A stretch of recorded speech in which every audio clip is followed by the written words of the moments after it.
For weeks, no one heard his desperate cries, just the cold drip of water echoing through a dark storm drain. Trapped, hungry, and alone, this dog's fate seemed sealed. But when a group of rescuers finally uncovered his hidden prison, what they found changed everything. This isn't just a story about survival. It's a fight against a shadowy network hiding in plain sight. Join us as we follow the daring rescue, the dark secrets behind the disappearance, and the unbreakable bond that refused to give up. The town of Oak Ridge was not the kind of place where strange things happened. Nestled between two creeks and hugged by tall pines, it was a picture-perfect suburb. Kids rode their bikes past white picket fences. Neighbors waved from porches. People trusted their routines. And that made what happened all the more haunting. It began after a heavy storm, the kind of storm that shatters silence, knocks out power, and sends muddy water gushing through the streets. Trees were downed, basements flooded, and drains overflowed. Life in Oak Ridge paused, briefly. But once the skies cleared and the mess was swept away, something was left behind. It was subtle at first, a faint sound, coming from below. People described it differently. Some said it was a moan, others a faint scratching. A few dismissed it entirely, but the sound never went away. David Turner, a retired postal worker, was the first to report it officially. Every morning, David walked his dog, Minnie, a sprightly Jack Russell with a nose for mischief. Their route was always the same, up Maple Street, around the old park, and back down Pine Hollow Drive. But one morning, as David passed the corner of Sycamore and Elmeridge, Minnie froze. She sniffed the air, cocked her head, and whined. Then she pulled hard on her leash, dragging David toward a storm drain set in the curb. David paused. He heard it too, a soft, echoing whimper, like a cry from the earth. He knelt down beside the grate, peering into the darkness. "Hello?" he called. No reply. Just silence. And then another faint sound, like claws tapping metal. Minnie barked. David stood up, unsettled. That afternoon, he made a call to the city's public works department. He told them he thought something, maybe an animal, was stuck in the drain. They promised to send someone, but no one came. Over the next several days, more residents started to notice the sounds. Children walking home from school swore they heard barking from underground. Joggers paused mid-stride, puzzled by faint noises near the storm gutters. A delivery driver even claimed he heard a howl one night as he dropped off a package. And yet, the sound never came when people tried to record it. That only made the mystery grow. Social media posts popped up across local groups. Anyone else hear weird sounds coming from the drains on Sycamore? Is it just me, or is something trapped underground? Could it be a raccoon or possum? Whatever it is, it's heartbreaking. People began tagging the city council. Complaints were filed. Calls were made. Still, no one came. Unbeknownst to most residents, Oak Ridge had an old stormwater system beneath it. A web of tunnels built decades ago, some now blocked or eroded. These underground paths were rarely mapped. The city had updated most of the system, but the oldest parts remained, forgotten. The drain at Sycamore and Elmridge was one of those relics. It led into an older, narrow tunnel running beneath the park and looping through parts of the neighborhood before feeding into the larger sewer system. If something was trapped there, it could be stuck deep, in a place few even remembered. Existed. Meet Lena Morales, a 27-year-old veterinary technician. Lena had grown up in Oak Ridge. She had a heart for animals and a stubborn streak that didn't let her walk away from a creature in need. When she read David's post online and saw the dozens of comments echoing his experience, she decided to check it out herself. Equipped with a flashlight, a stethoscope, and her rescue pup, Nova, Lena headed to the storm drain on a chilly Wednesday morning. She crouched beside it, laid down flat on the pavement, and pressed her ear close. There it was, a breath, a shuffle, and then A bark, not loud, not strong, but definitely there. She jumped back, eyes wide. Nova whimpered beside her. Lena took out her phone and started filming. If anyone sees this, there's something alive in there. A dog, I think. We need to help. Lena's video was posted to a local Facebook group. Within hours, it had 5,000 views. By evening, it had reached 30,000. Comments flooded in from nearby towns, local news outlets, and rescue organizations. Reporters called animal lovers offered to help.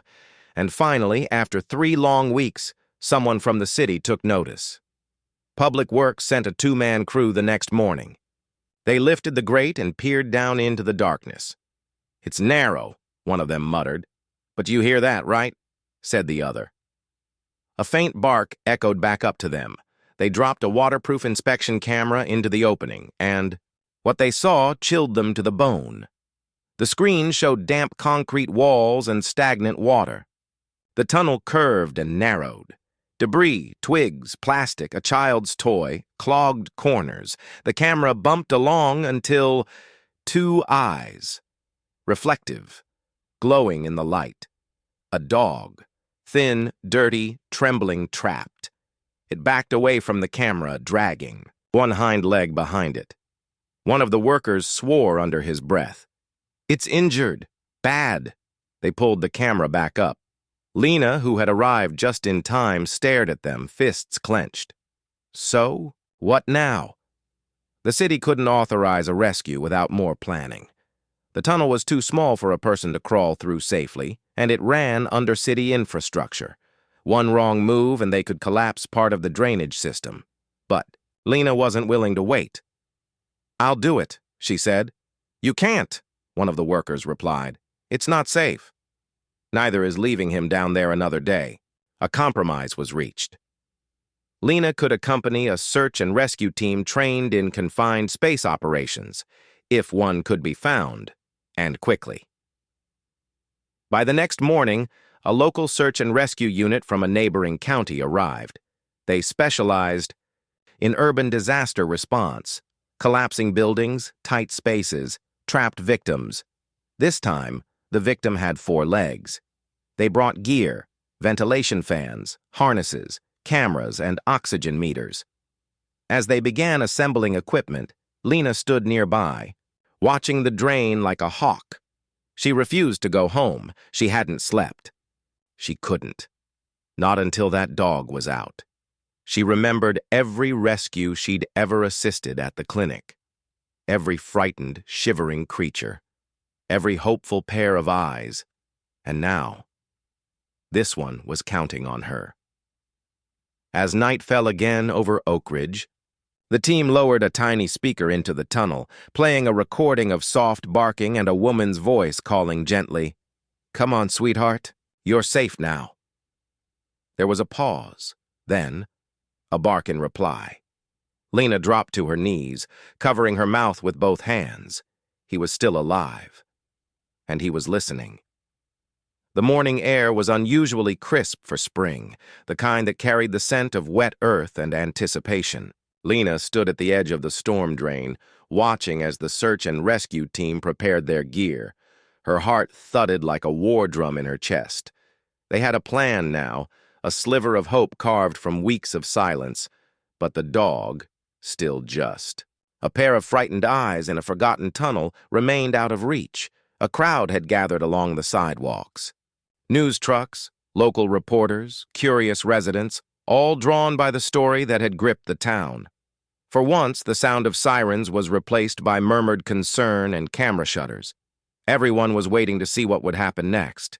The rescue team was led by Captain Ray Donovan, a stocky man in his 50s with a calm demeanor and the steady confidence of someone who'd pulled people out of collapsed buildings and storm-blasted homes. But even he admitted this was a unique case. "It's narrow, damp, old," he muttered to Lena as they studied the layout. "This tunnel wasn't built for entry, but the dog's alive. That means there's oxygen and space. Somewhere down there." Lena nodded. "I'll go with you." Ray raised an eyebrow. "You're not trained for this." "I don't care. That dog's been down there for weeks. He needs someone he trusts." She paused. He needs someone who cares. Ray sighed, then gestured toward the staging area. You'll gear up. But if it gets dangerous, you pull out. Understood? Lena didn't hesitate. Understood. They dressed her in a confined space suit, lightweight but reinforced, equipped with a headlamp, knee pads, gloves, a tether line, and a radio. The team threaded a breathing hose into the tunnel and set up fans to push fresh air through. Oxygen. Levels were stable, but the deeper you went, the less you could rely on instruments alone. As she prepared to descend, Lena whispered to herself, "Hang in there, buddy. I'm coming." She crawled toward the opening, hands trembling. The light faded behind her as the tunnel swallowed her whole. The first few feet were claustrophobic. The walls were slick with condensation, and her palms pressed into cold, uneven concrete. Water dripped somewhere ahead, echoing eerily. Her headlamp beam cut through the darkness in jagged slices. The rescue team's voice crackled through her earpiece. "Lena, you're doing great. Keep moving. We see you on the camera." She crawled deeper. Twigs and trash scraped against her. Sides. The air smelled musty, like decay and damp metal. Twice she paused to adjust her breathing. The tunnel was barely high enough to crawl in on hands and knees. She moved carefully, mindful of the way the walls narrowed, the way her breathing echoed louder than anything else. Then she heard it, a bark. Hoarse, faint, but close. She froze, then turned off her headlamp. In the pitch black, she waited. The bark came again. A soft shuffle, a whimper. Lena whispered gently, "It's okay. I'm here. You're okay now." She switched the light back on and inched forward. Around a bend, behind a pile of leaves and debris, she saw him. A dog, small to medium, sized, coated in mud. One eye swollen nearly shut, ribs visible through filthy fur. He crouched low against the tunnel wall, tail tucked, ears flat. Lena felt a lump rise in her throat. "Hey there," she said, voice quivering. The dog growled softly, a warning, but it was weak, more fearful than threatening. She stopped moving and sat still, just a few feet away. "I'm not going to hurt you," she whispered. "You've been so brave, so strong. I'm here to help." She reached into her pouch and pulled out a piece of cooked chicken, tearing it into small strips. The smell drifted through the narrow space. The dog's nose twitched. He whimpered again, but didn't move. Lena slid a piece toward him. He sniffed, licked it, then devoured it. Another piece, then another. "Good boy," she murmured. "That's it. You're safe." The rescue team was listening. "We see the dog on the camera. Good work. He's definitely injured. Right hind leg looks swollen." Lena pressed her mic. "He's scared but alert. I think I can earn his trust."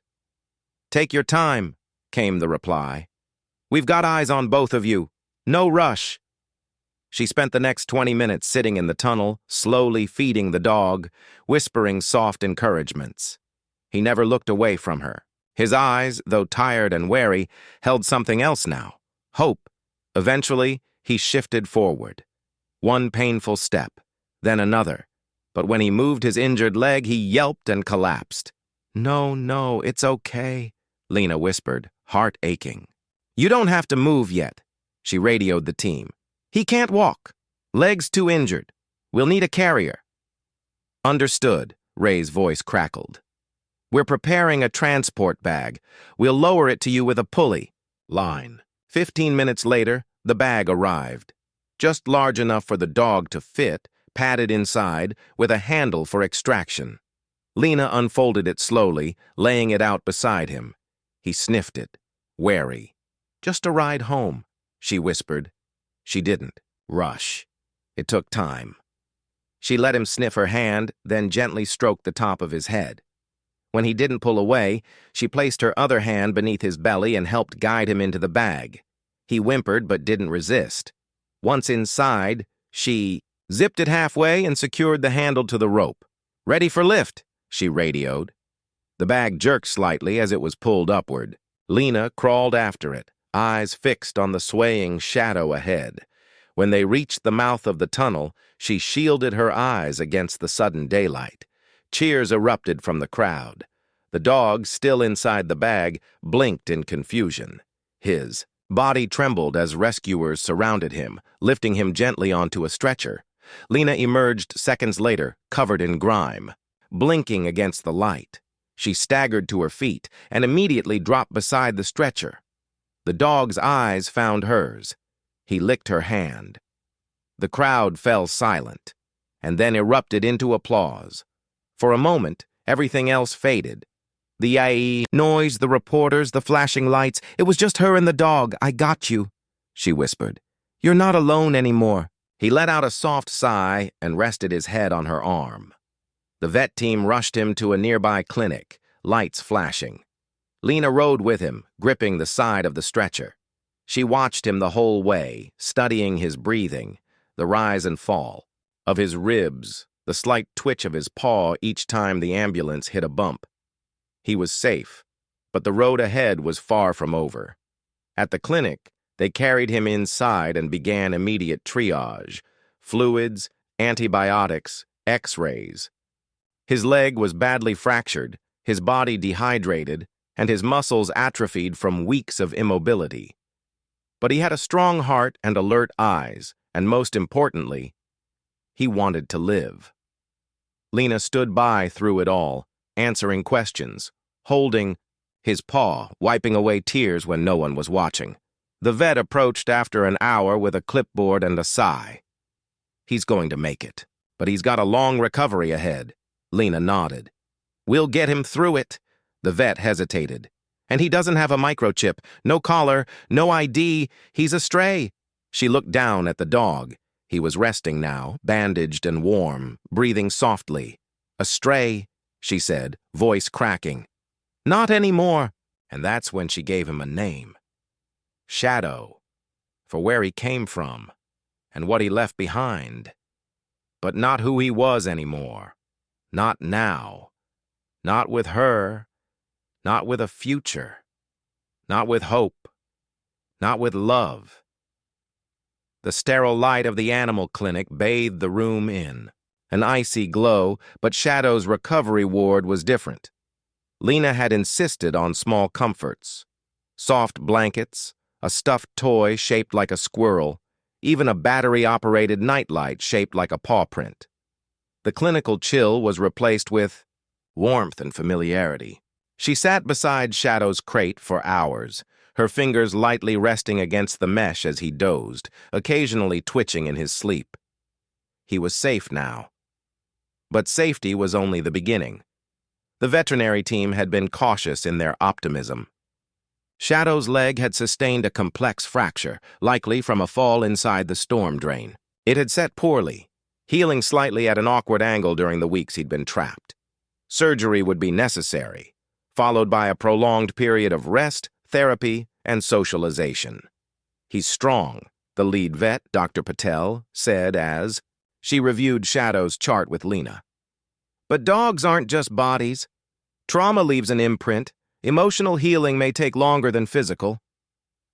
Lena nodded, watching Shadow chew listlessly on his blanket. "I'll help him through it," she said simply. Dr. Patel smiled. "He's lucky to have you." The first surgery was scheduled for the next morning. Lena didn't sleep that night. She stayed in the small waiting room near the operating suite, curled into a vinyl chair with her jacket draped over her. The buzz of fluorescent lights and the occasional bark from distant kennels kept her awake. As dawn broke, she was allowed to see Shadow for a few minutes before he was prepped. He licked her hand and tried to lift his head, but the pain was obvious. "Don't move, sweetheart," she whispered. "Just rest. You're going to be okay." He whined softly in response. The surgery took 4 hours. Lena paced the halls the entire time, pausing every few steps to glance at the clock or the operating room door. Her heart felt like it was being wrung out slowly. Every second dragged. When Dr. Patel emerged, Lena jumped to her feet. "He did great," the vet said, pulling down her surgical mask. We cleaned the wound, rebroke and realigned the bone, and placed a metal plate to stabilize it. He's sedated, but stable. Lena exhaled a breath she hadn't realized she'd been holding. Can I see him? In a few hours, when he's conscious. Those hours were among the longest of Lena's life. When she was finally brought to his side, Shadow lay on a thick orthopedic pad, his leg wrapped and elevated. He was groggy, eyes fluttering open as she knelt beside him. "Hey there," she whispered. "I told you I'd be here." He didn't move much, but he leaned slightly toward her voice. That was enough. The next week was slow and full of tiny milestones. Shadow began to eat with more appetite. He accepted gentle touches. He no longer growled when unfamiliar vets approached, though he remained cautious. Lena came every morning and stayed until closing. She read aloud to him from old dog training manuals and children's books. She brought new toys and played soft acoustic music from her phone. The staff began to refer to her as Shadow's Shadow, but not everything was smooth. 3 days post-surgery, Shadow suffered a mild setback, a spike in fever likely due to stress and a low-grade infection. He refused food and whimpered through the night. Lena sat with him, a cool cloth pressed to his head, whispering reassurances through her exhaustion. "You're safe. You're not in that tunnel anymore. I'm here." The fever broke the next evening. As the days passed, Shadow began showing signs of progress. He started standing briefly on all 4 legs. A physical therapist named Jonah was brought in to guide his recovery. Jonah was a gentle giant of a man, with a voice like smooth jazz and a knack for coaxing even the most frightened animals into motion.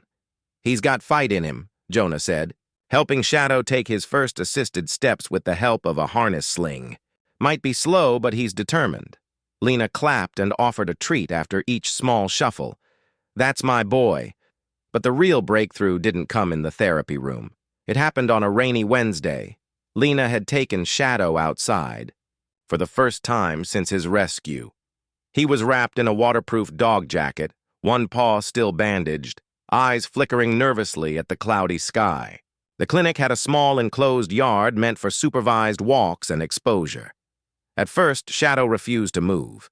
He stood frozen on the grass, rain pattering softly against his coat.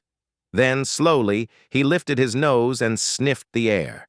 His eyes scanned the trees, the sky, the horizon beyond the fence. Something changed in him, something Lena saw immediately. Recognition, not of a specific place, but of possibility. He took 1 step forward, then 2, then he let out a single bark, the first she'd ever heard outside the tunnel.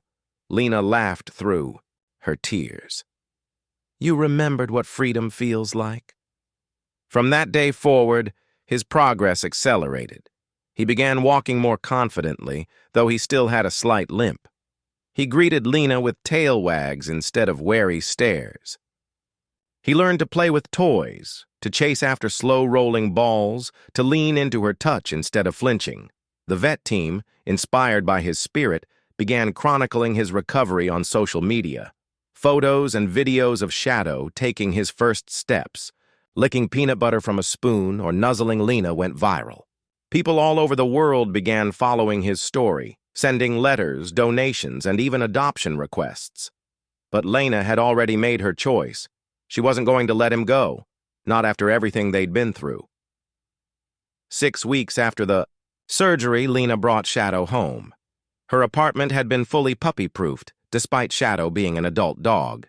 There were gates across the stairs, cozy dog beds in every room, and a designated feeding station with custom bowls labeled Shadow.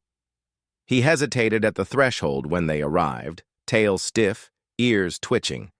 "It's your home now," Lena whispered, kneeling beside him. "Come on in." He looked up at her, then took a cautious step forward. The apartment was small but cozy, filled with books and warm colors and the scent of vanilla. Shadow sniffed every corner, every rug, every cushion. He stood for a long time in the middle of the living room, staring at the soft blanket draped over the couch. Then he walked to it, circled 3 times, and lay down with a satisfied sigh. Lena laughed through her tears. "Welcome home." But the shadows of his past hadn't fully let go. That night he whimpered in his sleep, legs twitching violently as if he were running through a nightmare. Lena rushed to his side, gently stroking his head. "It's okay. It's not real. You're safe." The nightmares continued for several nights. Sometimes he'd wake and bolt upright, barking at unseen threats. Other times, he'd crawl beneath the coffee table and shiver, unable to be coaxed out for hours. Lena spoke to Dr. Patel about it.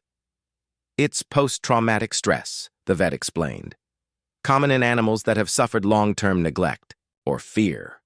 He'll need time, routine, trust." So Lena created a routine. Wake up, breakfast, short walk, nap, therapy exercises, playtime, dinner, cuddle time, every day. She spoke calmly. She never raised her voice. She learned to read the twitch of his ear, the flick of his tail, the wrinkle of his nose. She learned his triggers, loud trucks, the vacuum, flashing lights, and helped him slowly overcome each one. Every day, he grew a little braver. One morning, while she poured his kibble, he walked over on his own and pressed his forehead against her thigh. It was the first time he had initiated affection. She froze, heart hammering, then knelt and hugged him gently. Shadow wagged his tail and licked her face. They were healing together. Then came the first big test, the public park. Lena had chosen a quiet, wooded park on the edge of town. She kept Shadow on a short leash, his harness snug. They walked slowly along the trail, birds chirping in the canopy above. At first he was tense, ears twitching, eyes scanning every bush and branch. But as they walked, something shifted. The wind carried the scent of pine and wildflowers. The crunch of leaves beneath their feet was soft and familiar. Children laughed somewhere in the distance. And then, a squirrel darted across the path. Shadow's instincts kicked in. He didn't chase it, but his ears perked. He stood straighter, more alive. Lena laughed. "There you are. That's the dog I knew was in there." They sat on a bench near a small pond, and Shadow rested his head on her lap. A family passed by, their child pointing at the dog and waving. "What's his name?" the child asked. Lena smiled. "Shadow." "He looks like a hero," the child said. Lena looked down at him, her eyes full. "He is." Back at home, Shadow curled into his bed as Lena flipped through the growing pile of fan letters on her kitchen table. Among them was one envelope, marked with shaky handwriting, "To the lady who saved the dog." Inside was a note. "I watched your story on the news. I've been sick and sad for a long time, but seeing what you did, it gave me hope again. Thank you for reminding me there's still good in the world." Lena read it twice. Then she looked at Shadow. "You're changing lives, buddy, not just mine." Shadow wagged his tail and rolled onto his back, asking for a belly rub. She obliged, smiling. The storm drain had tried to bury him, but he'd emerged into the light, and now he was bringing light to others. Despite the soft comfort of his new life, the past still lingered in the corners of Shadow's eyes. Some days, he would stop in the middle of a walk and stare down a sewer grate, his body going stiff, tail tucked tightly between his legs. He'd stand frozen for minutes, silent, as if listening for something deep beneath the ground. Lena had learned not to rush him when that happened. She would kneel quietly beside him and place a hand on his shoulder.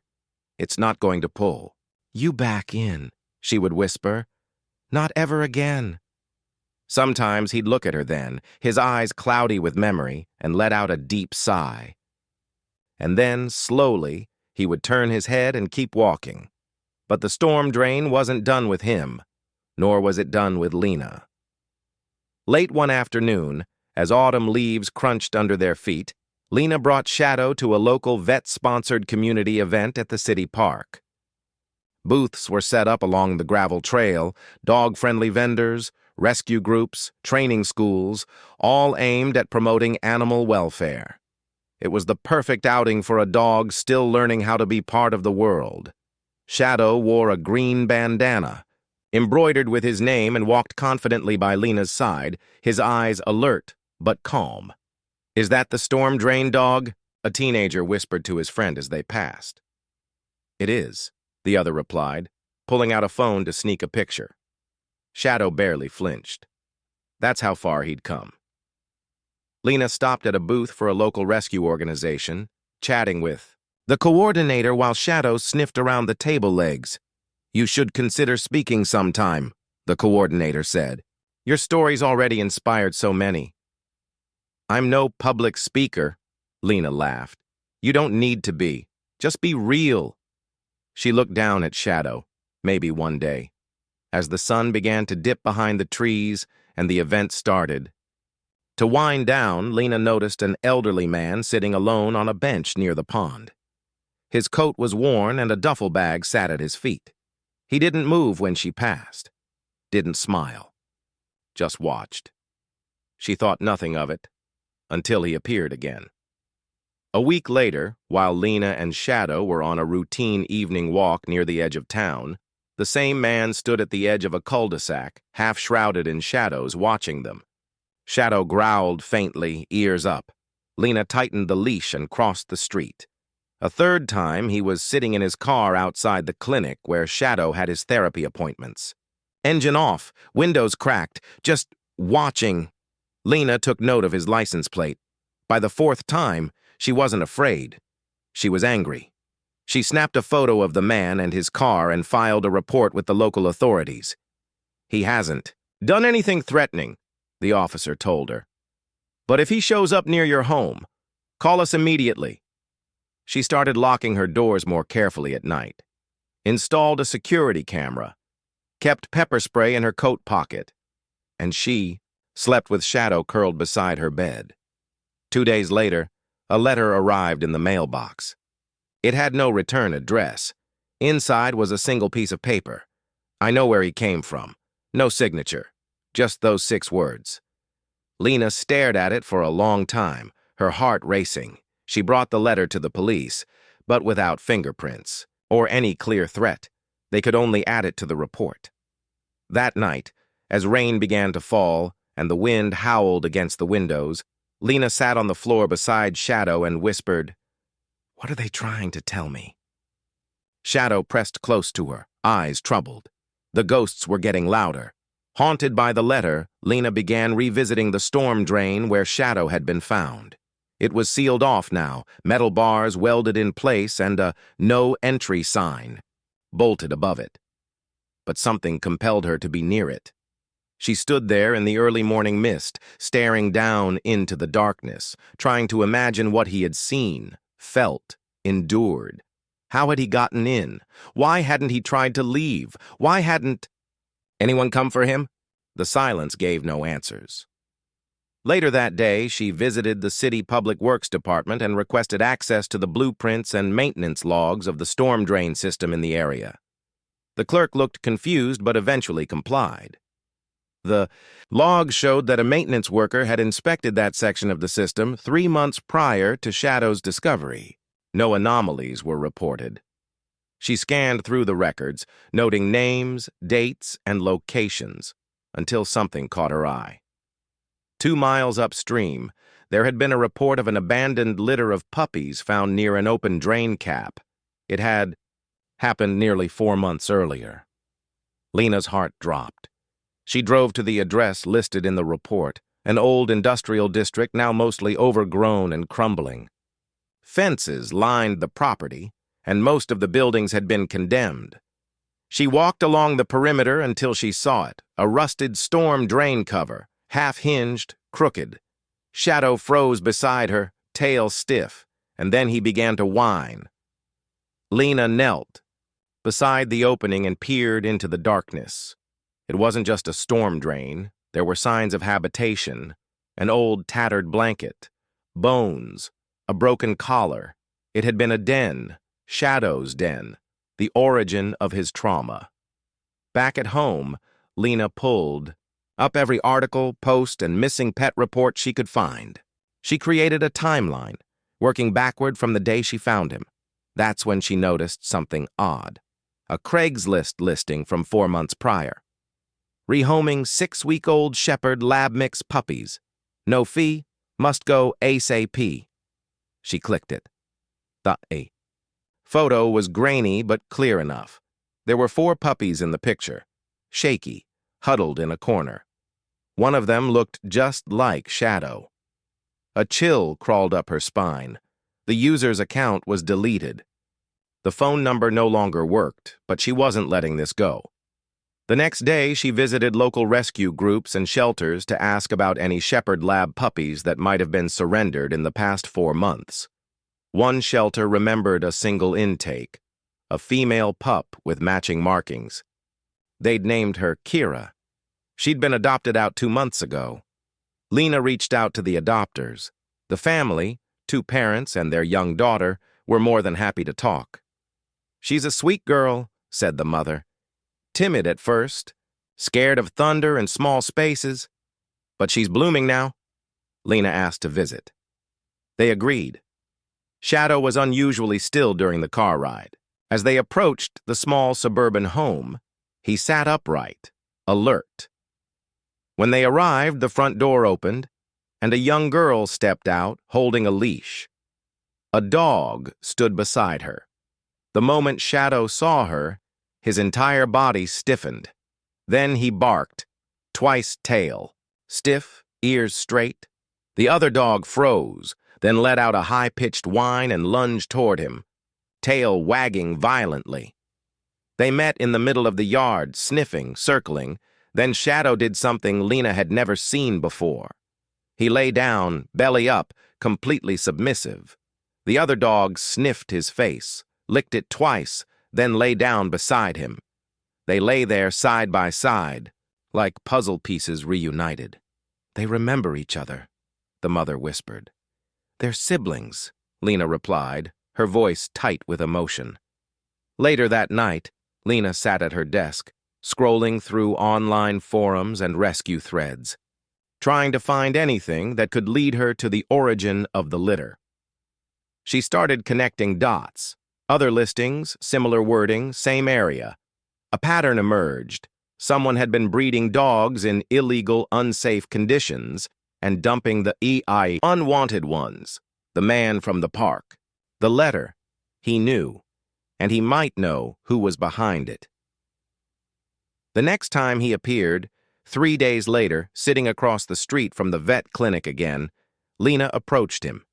She didn't yell, didn't threaten. She simply stood in front of him and asked, "Why have you been watching me?" The man looked up, startled. His voice was raspy. "Because I didn't know how else to tell you. I didn't want trouble." "Then tell me now." He sighed, looking away. "I worked for them, the breeders, did delivery runs, cash in hand, no names. When I saw your dog's picture online, I recognized him. I think he's one of theirs." Lena's heart pounded. "Where?" The man hesitated.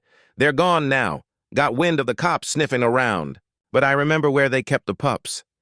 He scribbled an address on a scrap of paper. "I'm sorry," he said. "I didn't know what they were doing to them." Lena took the paper. "You do now." The next morning, she gave the address to the authorities. An investigation was opened.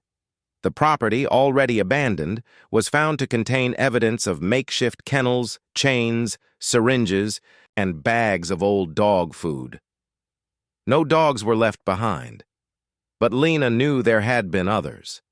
Shadow wasn't the only ghost of that place, and she wouldn't stop until she found the rest. The wind cut through the October morning as Lena stood in her driveway, a travel mug of coffee clutched in one hand and Shadow sitting silently at her feet. There was a new gravity to their routine now, a quiet knowing that whatever mystery had lived beneath the ground was only just beginning to rise into the light. Though the animal-hoarding house was abandoned, Lena couldn't shake the feeling that something, or someone, was still watching them, and she was right. The city's animal cruelty task force had followed up on the tip Lena provided. Within 2 days, the investigation uncovered multiple code violations, drug paraphernalia, and evidence suggesting that more than just animals had passed through the building. A network was beginning to emerge: back alley breeders, illegal sales, a web that stretched into other cities. But without names, it was like chasing shadows. The man from the park, who later gave his name as Clyde, was now cooperating in exchange for immunity. Lena met with him again, this time in the presence of a detective. Clyde nervously pulled out a battered notebook filled with dates, addresses, dollar amounts. "This is everything I remember," he said, voice trembling. "I didn't mean to hurt them, I just needed the money." The detective nodded solemnly. "You might have helped save dozens." But Lena wasn't thinking about dozens. She was thinking about one shadow and the invisible wounds that still hadn't healed. Over the following weeks, Shadow's physical recovery plateaued. He gained strength, appetite, and energy. But emotionally, he was unpredictable. Some days, he played in the backyard like a puppy again, chasing squirrels with a joy that made Lena smile. Other days, he would lie by the window, staring out with hollow eyes, refusing to move, eat, or interact. Sometimes, at night, he woke screaming, howls that tore through the silence like a warning siren. Lena would leap from bed and rush to his side, whispering reassurances as he trembled beneath her hand. "It's over," she would say. "You're safe now." But safety, she was learning, was not a switch that could be flipped. It was a long, uneven road. At the recommendation of her vet, Lena enrolled Shadow in a trauma-focused behavioral therapy program. It was hosted at a serene, dog-centric facility on the outskirts of town, a converted farmhouse surrounded by trees and trails, run by a woman named Mirabelle who specialized in post-abuse cases. Mirabelle was in her 50s, with streaks of gray, in her thick black braid and a voice like warm tea.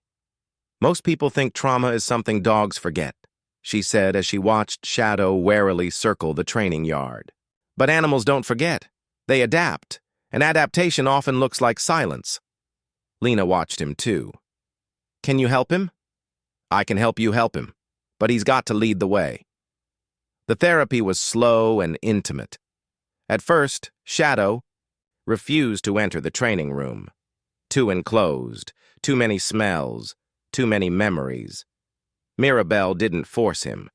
Instead, she met him at the door every session and simply sat beside him on the porch, doing nothing but existing. Shadow began to trust her. By week 2, he entered the room, cautiously sniffing the corners.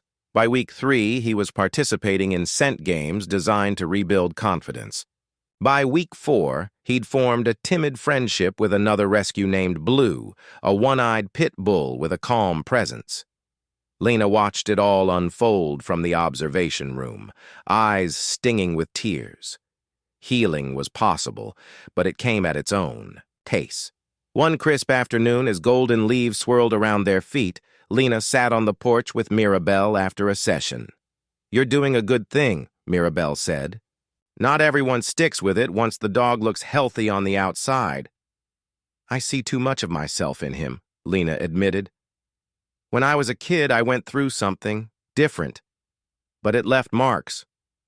I know what it's like to live in a world that keeps spinning while you're stuck in the dark." Mirabelle looked at her thoughtfully. "That's why he trusts you." Around that same time, Lena received a call from the family who had adopted Shadow's sister, Kira. Their tone was hesitant. "We've noticed some strange behavior," the mother said. "She's been digging in the backyard obsessively, always in the same spot, and yesterday she brought us a small piece of what looked like a dog collar." Lena's stomach twisted. "Did it have any tags?" "No, just a frayed strap and part of a metal loop. Can I come look?" She visited that evening. The backyard was spacious and fenced, with patches of dirt where Kira had dug like a machine. The family showed Lena the scrap. It was caked with soil, but definitely a collar, brown leather snapped at the neck. Lena turned it over and found a single rusted rivet with a stamped serial number. It wasn't a store-bought collar, it was an ID number used by breeders. The discovery ignited something in Lena. She returned home, stayed up all night researching animal ID systems, underground breeding rings, and known seizure records from similar investigations. She found that serial numbers like the one on the collar were sometimes logged in state agricultural databases. By morning, she had a list of 23 breeders who had previously been fined or investigated. She cross-checked the collar's serial number. With every one of them, it matched a breeder 2 counties over, whose license had been suspended 5 years earlier after authorities found over 40 malnourished dogs on his property. But here's the thing. His suspension had never turned into a conviction, and he'd disappeared before trial. Lena handed the information over to the authorities. The detective working the case, Detective Marshall, was both impressed and concerned. "You know you're doing our job, right?" he asked, half joking. "I'm not trying to be a hero," Lena said. "I just want to know where he came from." Marshall nodded. "Well, you may have just blown this case wide open." Using Lena's findings, they obtained a warrant and visited the last known address tied to the breeder. The house was abandoned, but neighbors reported that trucks had been coming and going late at night as recently as a month ago. The trail was getting hot again. Meanwhile, at home, Shadow had made a new discovery of his own. Lena had brought home a plush fox toy from the therapy center, something she thought might help him with self-soothing. Shadow ignored it at first, but one night while Lena sat reading on the couch, he quietly padded over to the toy, picked it up gently in his mouth, and carried it to his bed. He curled around it like a cub with a mother's scent. Lena watched, heart full, eyes wet. She took a photo of the moment and captioned it, "He's learning how to love comfort." The post went viral. Again, people from around the world commented, donated, offered support. A famous animal advocate even reached out, asking if Lena would speak at a national rescue conference. Lena declined, but she sent them the picture of Shadow with his fox. "This is the real story," she wrote. Not long after, Lena received a call from Detective Marshall.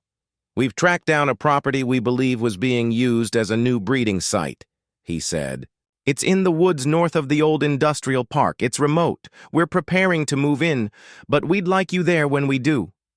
"Why?" "Because if we find more dogs, you're the first face they should see." Lena's throat tightened. "When?" "Dawn. Tomorrow." The next morning, just as the sun began to rise and paint the sky with pale orange light, Lena stood behind a line of animal control vehicles at the edge of a forest clearing. She wore boots and gloves. Her heart raced. Shadow was not with her. She'd left him with Mirabelle for his own safety. Officers moved swiftly, tactical, quiet. They surrounded the property, a dilapidated hunting cabin with several outbuildings. No one resisted. No one even ran. The place was eerily quiet until they opened the shed. Inside were 6 cages. 3 were empty, 3 were not. The dogs were skeletal, matted, trembling. One was a golden retriever with open sores. Another, a chocolate lab with cropped ears and glassy eyes. And the third was a black and tan shepherd mix, young thin, but unmistakably from the same lineage as Shadow and Kira. The moment the cage door opened, he bolted, straight into Lena's arms. She knelt, holding him as he whimpered, and clung. "You're okay now," she whispered. "You're okay."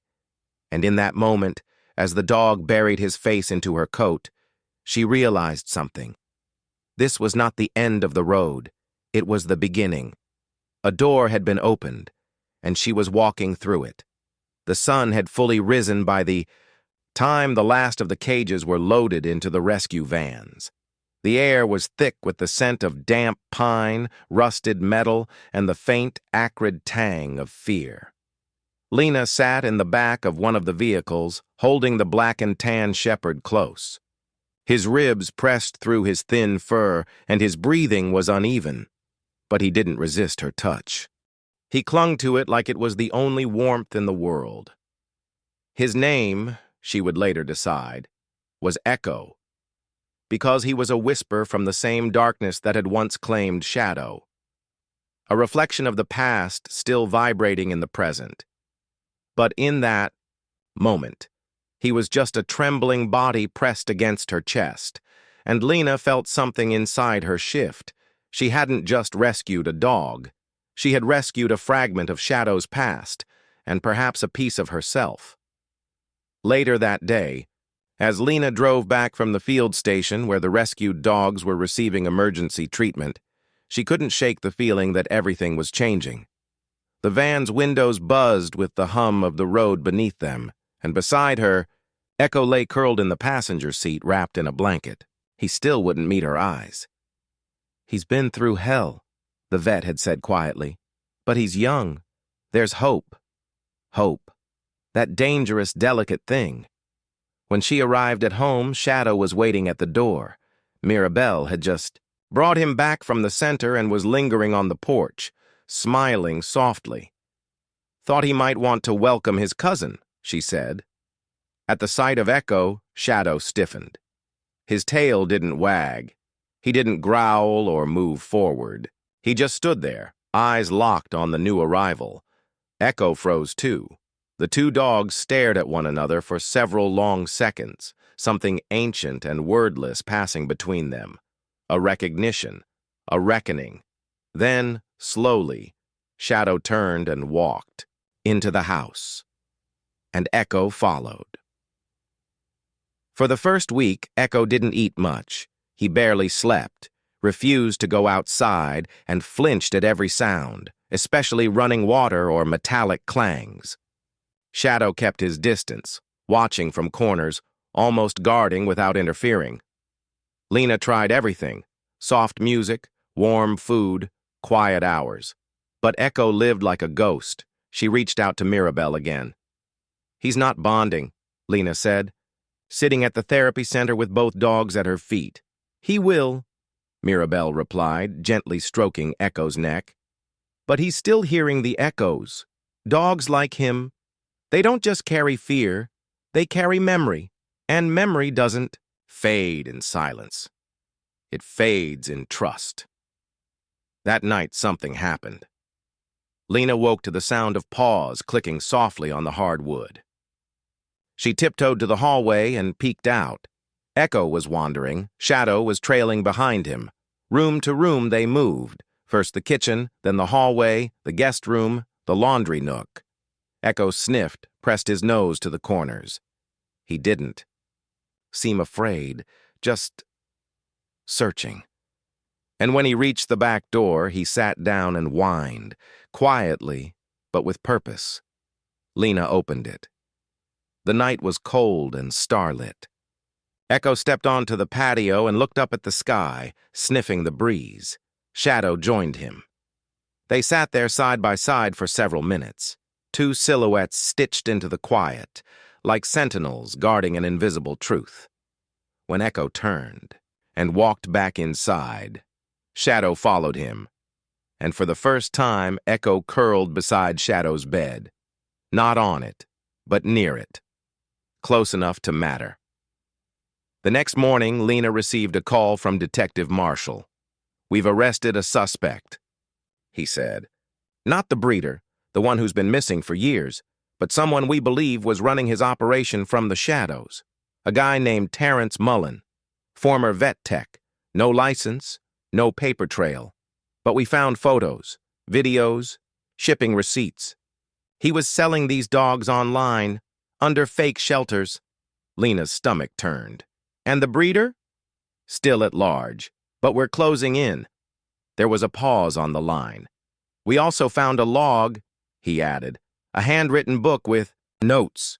It had dates, numbers, initials, and there's a page that mentions a shadow labeled as Shepherd Mix Batch C, next to a number, ST439. Lena recognized it immediately. It was the number from the collar fragment Kira had dug up. They were born in that drain system, she whispered. Or dumped there, Marshall said grimly. Either way, it means they weren't the only ones. That realization haunted her. If there were others, siblings, cousins, dogs who'd never been found, how many had perished in silence? Lena took to social media again, this time with intention. She posted a photo of Shadow and Echo lying together. This is Echo. He was rescued from the same ring that once nearly killed Shadow. They were likely born into the same chain of cruelty. But they survived. Because someone saw them. Please, if you've adopted a dog from an unknown background, especially in the last 2 years, contact your local rescue. There may be more stories to uncover. The post exploded. Again, messages poured in, thousands of them, photos, vet records. People asking for advice, some offering tips about dogs they'd seen abandoned in rural areas, or questionable breeders posing as adoption centers. Lena was overwhelmed, but she wasn't alone. Mirabelle offered to screen messages. Marshall coordinated with his department. Even Clyde, the former accomplice, had sent a long handwritten letter apologizing, along with a crudely drawn map of where some litters had been disposed of. And Lena was driven by something beyond anger now. It was a calling. She created a small network, called it Echo Project. It started as a website, a place where people could upload anonymous tips about animal abuse, especially suspected breeding operations. But it quickly grew. Volunteers signed up, donations trickled in, a retired IT specialist offered to build a searchable database. They cross-referenced tips with known reports, locations, microchip data, and soon enough, they found another name. Rescue in Missouri had pulled a dog from a storm drain last winter, a female shepherd mix with the same eyes as Echo. They called her Remy. Lena stared at her photo for a long time before emailing the shelter. 2 weeks later, Remy arrived. She was cautious but friendly, wary but not broken. Her gait had a limp, her left eye slightly clouded, but when she met Shadow and Echo in the backyard, something remarkable happened. She wagged, not just her tail, but her whole body. Shadow approached first, then Echo. They sniffed, whined, touched, noses. And then, unbelievably, all three lay down in the sun together, like they remembered, like they forgave, like they were home. Lena sat on the steps and wept quietly. There were still so many loose threads, so many dogs out there, still hidden, still hurting. But for now, 3 were safe. 3 hearts were healing. 3 echoes, finally heard. And that was enough to keep going. The house was quiet, bathed in the pale hush of early morning. The light filtered through the kitchen windows like a soft sigh. Lena stood barefoot by the sink, her fingers wrapped around a steaming mug of tea, watching the backyard where Shadow, Echo, and Remy moved slowly across the dew-slicked grass. Their movements were calm, synchronized, like dancers who had once forgotten the rhythm but were slowly rediscovering the music. She had barely slept. The call had come in just after midnight. It wasn't from the local authorities this time. It was from a woman named Carol Winters, a veterinary technician working at a small clinic in Elkhorn, Nebraska. "I saw your post about Echo," she'd said, "and the collar tag, ST439. I think I treated another dog with that tag system. A year ago. He was in rough shape. He was called Bullet. And he had one eye. Same build. Same coat."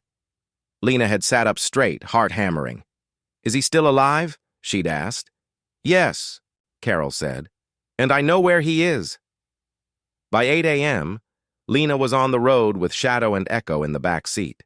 She left Remy with Mirabelle, who promised to give her extra outdoor time and some gentle therapy work. Echo seemed different now, more alert, more curious. He'd even wagged his tail slightly when Lena packed his favorite blanket for the trip. Shadow, stoic as ever, sat beside him, the quiet guardian. Elkhorn was 7 hours away. The roads were long, flanked by fields of gold and green that blurred together in the haze of the morning sun. Lena drove with the window cracked open, the wind tugging at her hair, the GPS ticking off the miles like a countdown to something vital. Every time she glanced in the rearview mirror and saw Echo's eyes locked on hers, she knew this wasn't just about finding another survivor. This was about building something new from the pieces that had once been left for dead. They arrived at the clinic by late afternoon. Carol met them out front. She was in her early 50s, with salt and pepper hair tied back in a practical bun, a no-nonsense expression, and a voice that carried the calm authority of someone who'd seen too much and kept going anyway. I didn't believe it until... "I saw your photo," she said, crouching beside the car as Lena opened the back door. "That's him, Echo, no doubt." Lena smiled softly. "He's changed a lot in just a few weeks." Carol looked up. "Then you should prepare yourself. Bullet hasn't changed much at all." They drove 20 minutes into the countryside, through stretches of farmland and gravel roads that twisted between weathered barns and rusted fences. Carol's truck led the way, kicking up small clouds of dust in its wake. Finally, they pulled into a small property flanked by dense trees.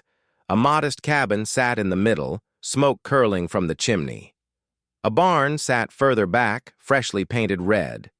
Near the porch, a large dog stood on alert, one eye glowing with intensity, the other a milky scar of the past. "Bullet?" Carol called out. The dog didn't move. Lena stepped out slowly, holding Echo's leash. Shadow was already beside her. As they approached, Bullet's nose twitched. He didn't growl. He didn't bark. He simply lowered his head and stared at Echo. For a long, breathless moment, they stood frozen in a triangle of memory. Then Echo took a step forward. And another. Bullet didn't flinch. Instead, he stepped down from the porch and walked toward Echo with purpose, shoulders tight, tail low but steady. They met in the middle, nose to nose, eyes locked. Lena barely dared to breathe. Then came the softest sound, almost imperceptible, a whine from Echo. Bullet answered with one of his own. And then, slowly, the one-eyed shepherd leaned in and pressed, his forehead against Echo's. It was not just recognition, it was reunion. Lena stayed at Carol's place that night. She slept on the pull-out couch while the dogs settled themselves in a loose circle on the rug, curled against one another like a wheel of survival. Bullet was lean, scarred, and wary, but he relaxed visibly in Echo's presence. Shadow didn't engage much, but he remained close, eyes half-lidded but alert. Carol poured 2 mugs of tea and sat across from Lena at the small kitchen table. "They were dumped behind a gas station," she said softly, watching the dogs. "There were 3 of them, Bullet and 2 others. One didn't make it. The other was taken by someone who refused to leave a name. Disappeared before we could process anything." Lena's heart sank. "A 5th? Carol nodded. "Smaller. All black. Shorter snout. Looked like he might have had some husky in him." Lena set her cup down. "Then there's still 1 more out there." "Maybe more," Carol said. "If the litter sizes were larger." Lena stared into the darkened living room where the dogs slept, tangled together in a tangle of trust. "I'm going to find them," she said. Carol smiled. "I don't doubt it." By morning, Bullet was already waiting by Lena's car. He didn't bark or hesitate when she opened the hatch. He just jumped in, sat beside Echo, and stared ahead like a soldier ready for the next march. "I guess." "That's a yes," Carol said. Lena nodded. "I'll send updates and thank you." "Find the others," Carol said, her voice steady. "They deserve to know they weren't forgotten." The Echo Project website was evolving faster than Lena ever expected. With help from a few volunteers and donations pouring in, they were able to set up a proper case submission system, a dog matching registry using AI-based pattern recognition, from photos and microchip data, and a heat map of known dumping or abuse sites. They called it the Whisper Trail, because that's what it felt like, following the faintest, most fragile signs of life through silence, through trauma, through time. And every time they found a new dog with ties to the ring, they added a star to the map. In the past month, they'd found 7. Some were adopted, some were still in rehab, but each one was a whisper answered. Then, one night, Lena received a video message from an anonymous email. The footage was shaky, taken from a cell phone. It showed a rural area, a drainage tunnel just like the one where Echo had been found. A dog, small, black, with piercing blue eyes, limped into frame, dragging its back leg slightly. The video ended abruptly, but a note was attached. Saw this near Highway 9 outside Carson. Couldn't catch him. He looked sick. Lena's blood went cold. It matched Carol's description. The 5th. She was out the door in 15 minutes. This time she didn't go alone. Shadow, Echo, and Bullet were already waiting by the van door when she grabbed the keys, as if they knew. As if the Whisper Trail had led them home once, and now it would again. The sky was heavy with clouds as Lena's van rolled down the crumbling stretch of Highway 9. Rain pattered against the windshield, light but constant, like a soft warning, like the breath before a storm. The wipers ticked in a rhythm that echoed the pounding of her heart. Echo sat in the back seat beside Bullet, their bodies pressed close. Shadow, ever the silent guardian, was in the passenger seat, eyes scanning the horizon through the drizzle. Lena clutched the steering wheel tightly. The video she had watched again and again playing in her mind. A small black dog with piercing blue eyes, limping, afraid, alone. They had barely stopped to pack. A medical kit, thermal blankets, dehydrated food, bottled water, spare collars, and a handheld infrared camera, just in case. She had driven through the night before and would drive through this one too, if it meant reaching him before it was too late. She only hoped they weren't already chasing a ghost. The town of Carson was small, more of a skeleton than a living place. Boarded-up windows, rusted signage, a lone gas station that flickered uncertainly under a dying fluorescent light. Lena pulled into the lot and got out. The rain kissed her skin with a cold urgency. A man leaned against the gas station's doorframe, sipping coffee from a chipped cup. He wore a trucker's cap and had a faded tattoo on his forearm. "You the girl looking for the mutt?" he asked, jerking his chin toward the woods behind the station. "I am," Lena replied. "You seen him?" The man nodded. "Couple days. Back. Slipped through the culvert behind here, scared off easy. Almost like he knew how to vanish. Blue eyes. Bright as ice. That was all the confirmation she needed. "Thanks," she said, already moving. "Be careful," he called. "That place ain't right. Folks avoid it." Lena didn't answer. She slipped behind the station, down a slope slick with moss and years of neglect, the rain soaking into her boots. Shadow, Echo, and Bullet followed without hesitation, their ears perked, their bodies low to the ground. The culvert loomed ahead, wide, gaping, half-collapsed. A storm drain, or at least it had been once. Now it looked like the open maw of something. That wanted to be forgotten. Inside, the tunnel was dark, the air thick with mildew and decay. Lena flicked on her flashlight.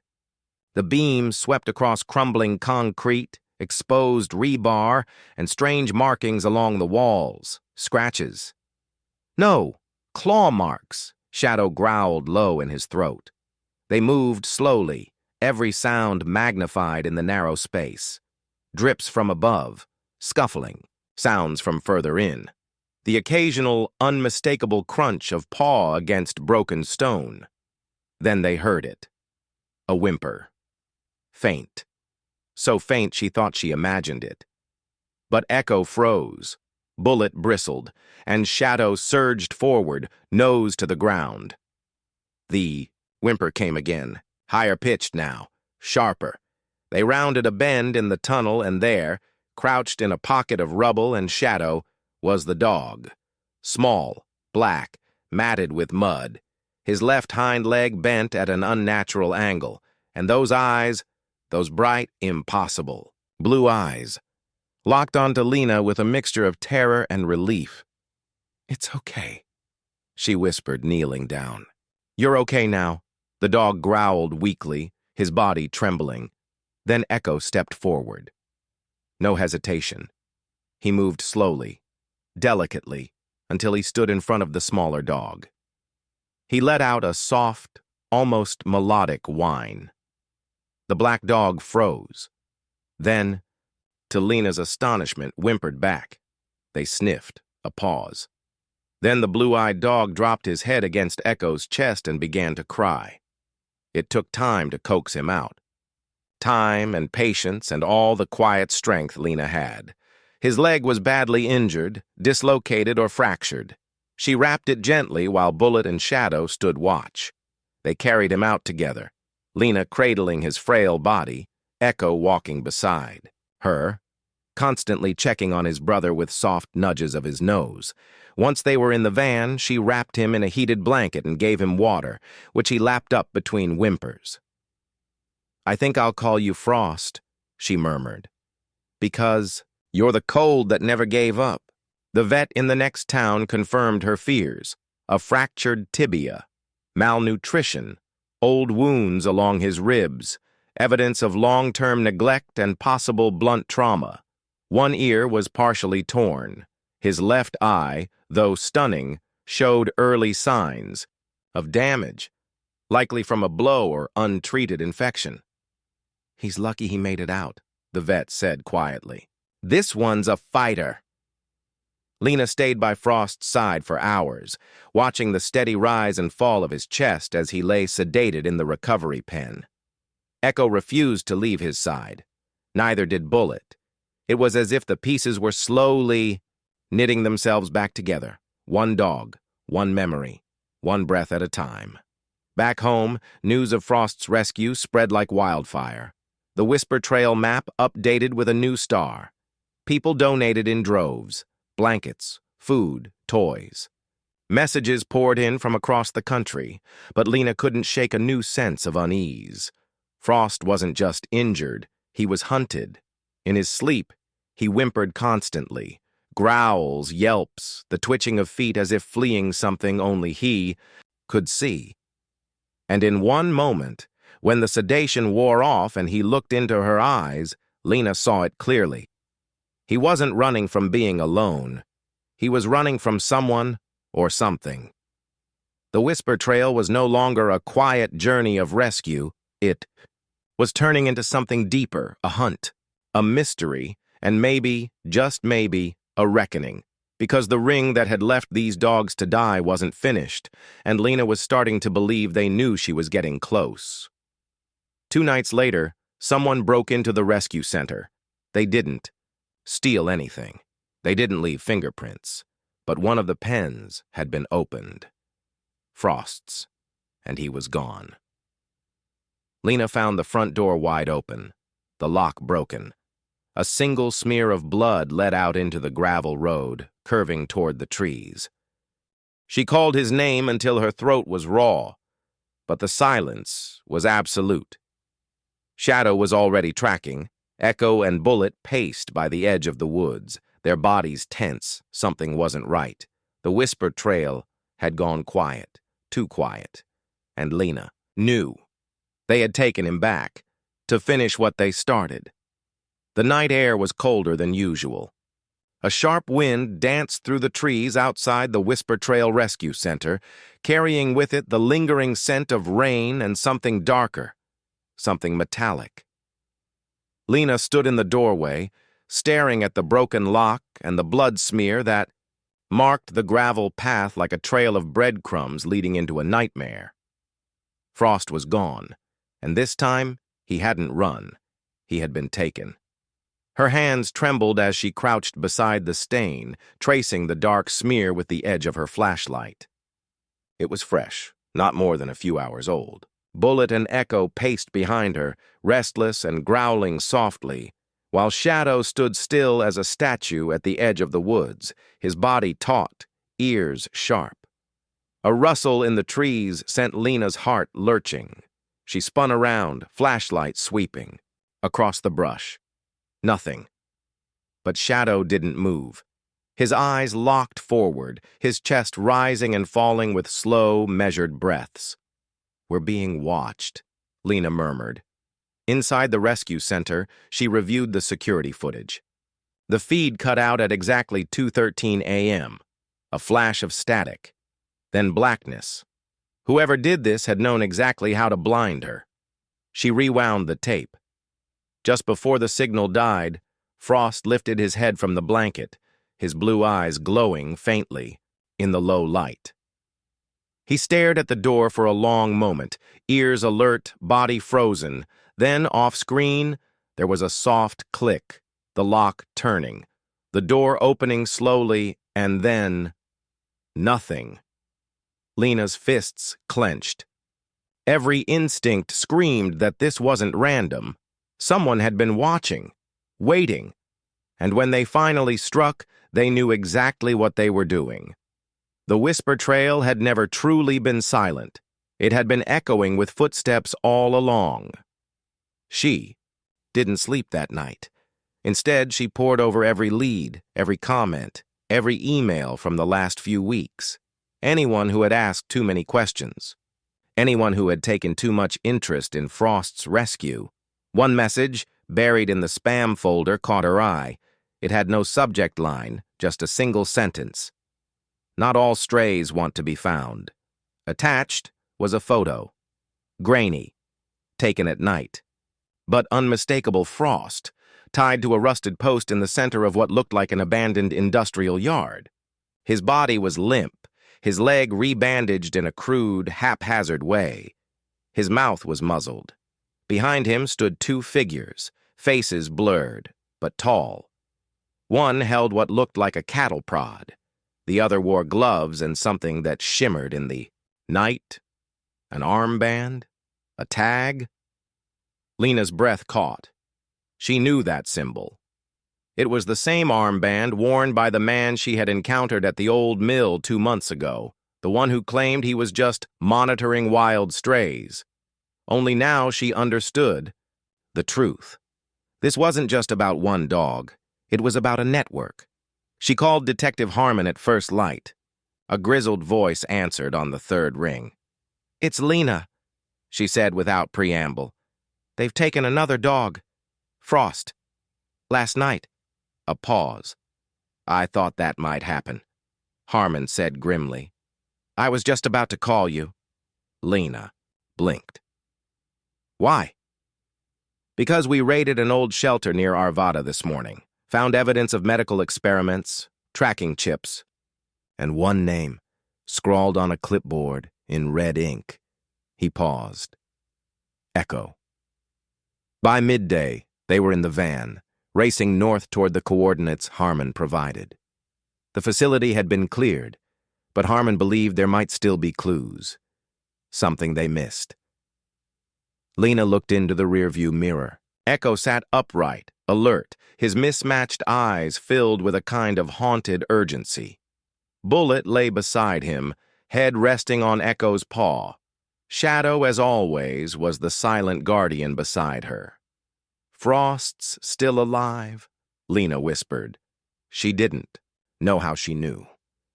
But she did. He was waiting for them. The facility in Arvada looked like a gutted asylum. Peeling paint, broken tiles, shattered windows. The front gate hung from one hinge. Inside, the walls were covered in graffiti, but beneath it, Lena saw faded stencils. "Property of Urban Canine Control Project, Division 7. "What the hell is Division 7? She murmured. Harmon didn't answer. Instead, he led her down a corridor into a rusted room where metal kennels lined the walls. Most were empty, but a few still contained the remnants of their occupants, claw marks on steel, tufts of fur, and something else. A symbol etched into the floor with a knife. It looked like a wolf's eye, and beneath it, the same words from the email. Not all strays want to be found. Lena's skin crawled. This was never about control, she whispered. It was about testing. Testing what? Harmon asked. She shook her head, but a new idea had begun to form. These weren't just rogue animal catchers. They were organized, funded, focused, and they were targeting specific dogs for a reason. Dogs like Echo. Dogs like Frost. Outside the compound, a trail of fresh footprints led into the woods, too fresh to be weeks old. They followed the trail for nearly half a mile before coming upon a small wooden shack buried beneath thick overgrowth. The air was stale, the trees too quiet. Inside, the smell hit first. Sterile chemicals, dried blood, burnt plastic, and in the center of the floor, hidden beneath a tarp, was a large cage. Lena lifted the tarp with shaking hands. Inside was a dog collar. Frost's. The tag was cracked, scratched with 3 numbers. She pocketed it, heart racing. There was no sign of the dog himself, but on the wall was another symbol, the wolf's eye, and beneath it, this time, a set of coordinates. She plugged them into her phone. The location? A long-abandoned processing plant on the edge of the mountains, an area known locally as Red Hollow, a place with no cell reception, no residents, and a reputation for making dogs disappear. That night, Lena sat with Echo beneath the stars. The fire crackled nearby, casting flickering shadows across their faces. She looked into his eyes. "You knew he was alive, didn't you?" Echo gave a soft whine, resting his head on her knee. "You feel him," she whispered. "Just like you." Felt Bullet. "Just like he feels you." Somewhere deep in the woods, an owl called. She stared into the fire. "We're going to get him back," she said, "no matter what it takes." At dawn, they would head into Red Hollow, into the belly of the beast. And this time, they wouldn't just be rescuing Frost. They'd be taking the fight to the people who created this nightmare, because the Whisper Trail wasn't just a path anymore. It was a battleground. And Lena was done running. The first light of dawn filtered weakly through the dense canopy of Red Hollow's ancient pines. The air was thick with mist, the scent of damp earth and pine. Needles heavy in Lena's lungs as she adjusted the straps on her backpack. Echo, Bullet, and Shadow were already alert, noses twitching, ears sharp for any sign of movement. Lena's fingers brushed the worn dog collar she had found, the only tangible link to Frost's captivity. It felt cold and fragile in her palm, a symbol of the fight that still lay ahead. The forest was eerily quiet, the kind of silence that presses against your skin and makes every sound feel amplified. The crunch of boots on fallen leaves, the faint snap of twigs beneath paws, the whisper of the wind weaving through the branches. But Lena knew better than to trust the calm. The abandoned processing plant stood ahead, half swallowed by vines and rot. Rusted steel beams groaned under years of neglect, and broken windows reflected shards of pale sunlight. The scent of chemicals and oil still lingered in the air, a haunting reminder of the facility's dark past. Lena's flashlight cut through the gloom as they entered the main building. Dust motes floated like ghosts, disturbed by their presence. The sound of dripping water echoed through the corridors, faint whispers of a long-forgotten nightmare. Suddenly, Echo's body tensed. He growled low, a deep rumble that reverberated through the concrete walls. From the shadows emerged figures, 3 tall men in tactical gear, faces obscured by masks, their eyes cold and hard. "We knew you'd come," one said, voice distorted, by the mask. "But you're too late." Lena's heart thundered, but she stood firm. "We're here for Frost. The men laughed, a cruel, hollow sound. "You don't know what he is," the leader sneered, "or what he can do." They were led through winding hallways and steel doors into a hidden lab deep beneath the plant. Inside, cages lined the walls, some empty, others occupied by dogs with wary eyes and battered bodies. At the center of the room, Frost lay on a cold metal table, his leg carefully bandaged but his spirit unbroken. His eyes met Lena's, and for the first time in weeks, she saw a flicker of hope. The lead man approached, holding a syringe filled with a glowing blue liquid. "This is what you don't understand," he said. "We're not hurting them. We're evolving them, creating something greater." Lena's blood ran cold. "This is why they've hunted you, Frost. Because you're special."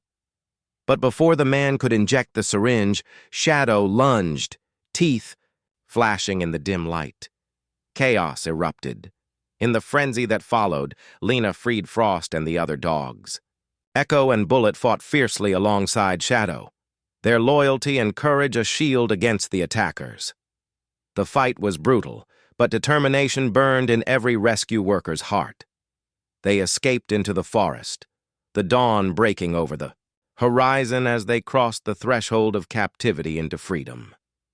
Back at the rescue center, Frost began his long journey to recovery, surrounded by love, safety, and the promise of a new life. Lena looked out at the horizon, the whisper trail behind her filled with shadows of the past and the light of hope ahead. They had faced the darkness, and they had won, because every dog deserves a chance, and some bonds are stronger than any chain. The end.